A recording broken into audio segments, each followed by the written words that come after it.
नमस्कार दोस्तों, स्वागत है आपका ग्रामीण ज्ञान धारा यूट्यूब चैनल पर। आज हम बात करेंगे भारतीय आर्ट एंड कल्चर में भारतीय वास्तुकला या स्थापत्य कला के आगे के प्रश्नों के बारे में। तो चलिए शुरुआत करते हैं 11 नंबर प्रश्न से। भारत के सांस्कृतिक इतिहास के संदर्भ में पंचायतन शब्द किसे निर्दिष्ट करता है? ए ग्राम के ज्येष्ठ जनों की सभा, बी धार्मिक संप्रदाय, सी मंदिर रचना शैली, डी प्रशासनिक अधिकारी। सही उत्तर होगा सी मंदिर रचना शैली। पंचायतन शब्द मंदिर रचना शैली से संबंधित है। यह हिंदू मंदिर रचना शैली है। इसमें 5 मंदिर चारों ओर बने होते हैं, इसलिए इसे पंचायतन शैली कहा जाता है। यानी मुख्य मंदिर, एक मुख्य मंदिर और 4 मंदिर चारों ओर। आमतौर पर यह मंदिर पश्चिमी पूर्वी धुरी के साथ बनाया जाता है। ऐसे 4 सहायक मंदिर उत्तर पूर्वी, दक्षिण पूर्वी, दक्षिण पश्चिम, उत्तर पश्चिम में स्थित होते हैं। पंचायतन मंदिरों के उदाहरण हैं खजुराहो का कंदरिया महादेव मंदिर, भुवनेश्वर का ब्रह्मेश्वर मंदिर, भुवनेश्वर कहां पर है? उड़ीसा में। खजुराहो का लक्ष्मण मंदिर, भुवनेश्वर का लिंगराज मंदिर, देवगढ़ उत्तर प्रदेश का दशावतार मंदिर, गोंडेश्वर मंदिर महाराष्ट्र। ये सभी पंचायतन मंदिरों के उदाहरण हैं। अगला क्वेश्चन 12 नंबर। कुछ शैलकृत बौद्ध गुफाओं को चैत्य कहते हैं जबकि अन्य को विहार, दोनों में क्या अंतर है? यानी चैत्य व विहार में अंतर पूछ रखा है। ऑप्शन ए विहार पूजा स्थल होता है जबकि चैत्य बौद्ध भिक्षुओं का निवास स्थान है। चैत्य पूजा स्थल होता है जबकि विहार बौद्ध भिक्षुओं का निवास स्थान है। चैत्य गुफा के दूर के सिरे पर स्तूप होता है जबकि विहार गुफा पर अक्षीय कक्ष होता है। दोनों में कोई वस्तुपरक अंतर नहीं होता। दोनों में अंतर क्या है? सही उत्तर होगा बी। चैत्य क्या होता है? पूजा स्थल, यानी जहां पर चेतना की जागृति की जाती है। विहार क्या है? बौद्ध भिक्षुओं का निवास स्थान। क्या है? निवास स्थान। अगला 13 नंबर क्वेश्चन। भारतीय शिलावस्तु के इतिहास के संदर्भ में निम्नलिखित कथनों पर विचार कीजिए। बादामी की गुफाएं भारत की प्राचीनतम अवशिष्ट शैलकृत गुफाएं हैं। बराबर की शैलकृत गुफाएं सम्राट चंद्रगुप्त मौर्य द्वारा मूलतः आजीविकों के लिए बनाई गई थीं। एलोरा में गुफाएं विभिन्न धर्मों के लिए बनाई गई थीं। उपयुक्त में कौन सा या कौन से कथन सही है? ए केवल 1, बी केवल 2 और 3, सी केवल 3, डी 1, 2 और 3।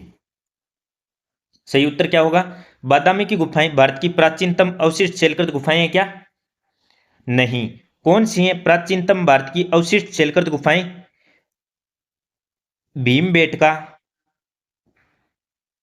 मध्य प्रदेश। ये हैं। बादामी की गुफाएं कहां पर हैं? कर्नाटक में। भीमबेटका की गुफाएं किस काल की हैं? प्राग ऐतिहासिक काल की। और बादामी की गुफाएं 6वीं से 8वीं शताब्दी के बीच निर्मित हुई थी। बराबर की शैलकृत गुफाएं चंद्रगुप्त मौर्य द्वारा मूलतः आजीविकों के लिए बनाई गई थी। ये भी गलत है। बराबर की गुफाओं का निर्माण किसने करवाया था? अशोक ने। किसने करवाया था? अशोक ने। 3 नंबर। एलोरा में गुफाएं विभिन्न धर्मों के लिए बनाई गई थी। 3 नंबर सही, तो केवल 3 सही होगा। एलोरा में गुफाएं बौद्ध, जैन और हिंदू सभी धर्मों से संबंधित हैं। अगला क्वेश्चन 14 नंबर। नागर, द्रविड़ और बेसर क्या हैं? ए भारतीय उपमहाद्वीप के 3 मुख्य जातीय समूह है। बी 3 मुख्य भाषा वर्ग जिनमें भारत की भाषाओं को विभक्त किया जा सकता है। सी भारतीय मंदिर वास्तुकला की 3 मुख्य शैलियां। डी भारत में प्रचलित 3 मुख्य संगीत घराने। दोस्तों सबसे आसान क्वेश्चन। भारतीय मंदिर वास्तुकला की 3 मुख्य शैलियां हैं नागर, द्रविड़ और बेसर। नागर शैली किस क्षेत्र में है? उत्तरी क्षेत्र में नागर शैली, दक्षिण क्षेत्र में द्रविड़ शैली और बीच के क्षेत्र में कौन सी है?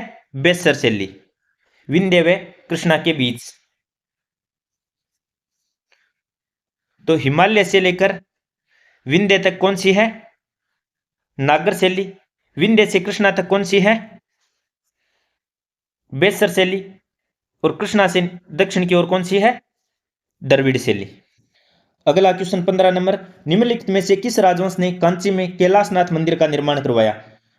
ए चोल, बी चालुक्य, सी राष्ट्रकूट, डी पल्लव। कांची में कैलाशनाथ मंदिर का निर्माण किसने करवाया? सही उत्तर होगा डी पल्लव। पल्लव नरेश नरसिंह वर्मन ने 8वीं शताब्दी में करवाया था। और यह नरसिंह वर्मन कौन सा था? द्वितीय, सेकंड था भाई, याद रखना। अगला क्वेश्चन 16 नंबर, पड्डक्कल के मंदिर के संदर्भ में निम्नलिखित कथनों पर विचार कीजिए। कथन 1, पापनाथ मंदिरों का बुर्ज उत्तर भारतीय शैली में बना है, विरूपाक्ष मंदिर दक्षिण भारतीय शैली में बना है। उपयुक्त कथनों में कौन सा या कौन से सही है? केवल एक, केवल दो, एक और दो दोनों, न तो एक न दो। पापनाथ मंदिर का बुर्ज उत्तर भारतीय शैली में बना है, सही कथन है। विरूपाक्ष मंदिर दक्षिण भारतीय शैली में बना है, सही कथन है। 17 नंबर क्वेश्चन, प्राचीन भारतीय स्थापत्य कला में गोपुरम निम्न में से किसे निर्दिष्ट करता है? ए स्तूप के चबूतरे को, बी मंदिर के प्रवेश द्वार को, सी चैत्य के वृत्ताकार अलंकृत स्तंभ को, डी स्तूप के प्रदक्षिणा पथ को। तो दोस्तों सबसे पहले तो यह पता होना चाहिए गोपुरम का संबंध किससे है? मंदिर से है। तो स्तूप से नहीं होगा, चैत्य से नहीं होगा। तो सही उत्तर क्या होगा? मंदिर के प्रवेश द्वार से, बी। दोस्तों अगला 18 नंबर क्वेश्चन, कंबोज साम्राज्य की मंदिर शैली के संदर्भ में निम्नलिखित कथनों पर विचार कीजिए। इन्होंने कंबोडिया में अंकोर वाट का मंदिर बनाया। इन्होंने इसमें महाभारत और रामायण के दृश्य अंकित करवाए। कौन से कथन सही होंगे? केवल एक, केवल दो, एक और दो दोनों, न तो एक न दो। तो कंबोज साम्राज्य की मंदिर शैली है, इसमें कंबोडिया में अंकोर वाट मंदिर सही है। महाभारत और रामायण के दृश्य इन्होंने अंकित करवाए। 2 नंबर भी सही है, तो सी सही होगा, 1 और 2। अगला क्वेश्चन 19 नंबर, द्रविड़ शैली के मंदिरों में गोपुरम किससे संबंधित है? ए विशालकक्ष से, बी गर्भगृह से, सी ऊंचे अलंकृत सिंह द्वार से, डी एक चित्रकारी से। तो दोस्तों पीछे हम क्वेश्चन में पढ़ चुके हैं, ऊंचे अलंकृत सिंह द्वार से संबंधित है, तो सी सही उत्तर होगा। 20 नंबर क्वेश्चन, नागर शैली के संदर्भ में निम्नलिखित कथनों पर विचार कीजिए। एक, गर्भगृह या देउल के ऊपर गुंबदनुमा छत बनी होती है। 2, गर्भगृह के सामने मंडप बने होते हैं। उपयुक्त कथनों में कौन सा या कौन से सही है? केवल एक, केवल दो, एक और दो दोनों, इनमें से कोई नहीं। तो नागर शैली के बारे में बात कर रहे हैं, तो गर्भगृह या देउल के ऊपर गुंबदनुमा छत बनी होती है, स्टेटमेंट 1 सही है। गर्भगृह के सामने मंडप बने होते हैं, स्टेटमेंट 2 भी सही है। तो 1 और 2 दोनों सी। मिलते हैं अगले वीडियो में। धन्यवाद। जय हिंद, जय भारत।